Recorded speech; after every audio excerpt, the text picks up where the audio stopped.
За тэгэхээр бид энэ та бүхний танай байгууллагуудаас энэ Филиппин, Тайванд явсан аяллуудын талаар сонирхолтой бичлэгийг үзлээ. Тэгэхээр энэ аяллаа гол үр дүнг та хоёр нэг тоостоор танилцуулахгүй. Ер нь гол үр дүн бол сая сонгосон тухай яагаад гэдгийг одоо манай төслийн удирдагч ярьчлаа.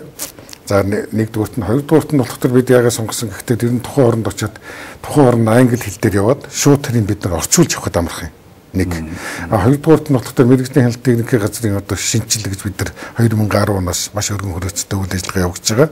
Энэ дээр одоо сонин хэвлэл дээр гарч байгаа учраас та бүхэн одоо шинжилгээний талаар нэлээд ойлгож байгаа баха. Бид одоо шинжилгээний талаар бол эрсдэс өөрсөн хяналт шалгалт хийн.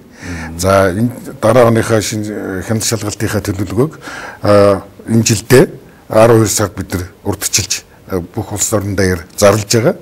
За мөн эрсдэл суулсан хяналт шалгалтын зэрэгцээ эрсдэл суулсан хяналт шалгалтыгаа бид хяналтын хуудасаар буюу чеклистээр бид нар хяналт шалгалтаа хийхээр бид төлөвлөд одоо энэ саяын туршлага судалж яваад бид тэр сургалтын төвөө үзлээ. За мөн Филиппинд яваад бүх эрсдэлтэй газруудыг үзлээ. Мөн чеклистээр ямар чеклистээр хяналт шалгалт хийдгийг үзлээ.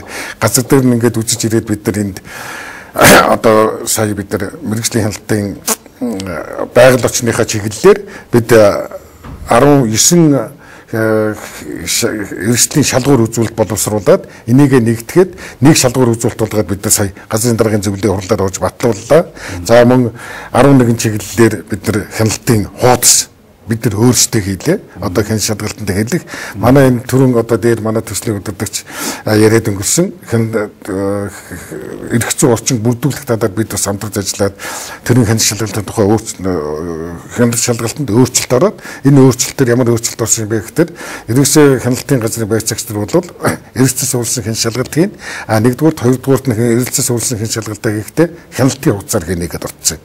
Тэгэхээр бид нар сая одоо энэ гадаад дотоод явж янз бүрийн туршлага үзснийхээ хүчин бид одоо сая энэ одоо хяналтын хуудасуудаа батлуулж эрсдлийн шалгуур үзүүлэлтээ батлуулсан бас бидний нэг том амжилтаа гэж бид нар үзэж байгаа. Төслийн загсуулагч юу гэж үзэж байна? Тэгэхээр ер нь их бид нар сонголтоо зөв хийсэн байна гэдгийг бол ялангуяа оцсон хойно бол нэлээд бид нар бол анзаарсан. Ялангуяа бид нар оцсон газар болгондоо ярилцлага хийгээд тухайн орн яг одоо байгаль орчны хяналтын чиглэлээр ажиллаж байгаа яг манай байцаагчтайгаа адилхан одоо үүрэгтэй одоо оройтой тэр хүмүүстэй бид нар дандаа санал болоо солилцож явсан.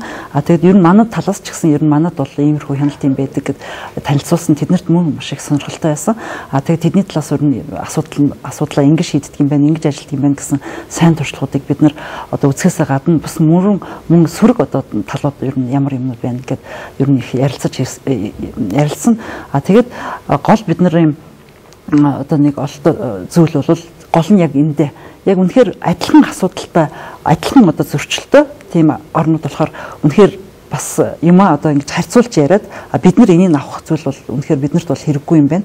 Энэ зүйлийг бид нар нэвтрүүлэх заавал шаардлагатай юм байна гэдгийг харахад бол илүү давуу юм байлээ. Түүнээс биш яг одоо жишээлбэл хөгжсөн оронд бол жишээл манайх шиг ойн зөрчил их байхгүй оронд очиод ингээ харах юм бол улсын байцаагч нь маш мундаг одоо санхүүжилт ихтэй сайхан одоо оффистай бүхэл одоо материалын базар хангагдсан байдлыг л уцаж үзэж харна уу гэхээс биш эрх зүйн орчин бүх юм бүрдсэн хүмүүсийн ухамсар нь байгаль орчны хамгаалах талаар мэдэн дээшлсэн орнуудыг тийм сайн туршлагыг харна уу гэхээс биш муу талуудыг харахгүй учраас харьцуулт багтаа учраас сурах зүйлүүд те ер нь те өөрсдөө бид нар тусгаж авах зүйлүүд ер нь бага байдаг юм билээ гэдгийг бол бид нар үтсэн. Тийм учраас энэ хоёр орныг сонгож авсандаа маш их сэтгэл хангалуун байсан.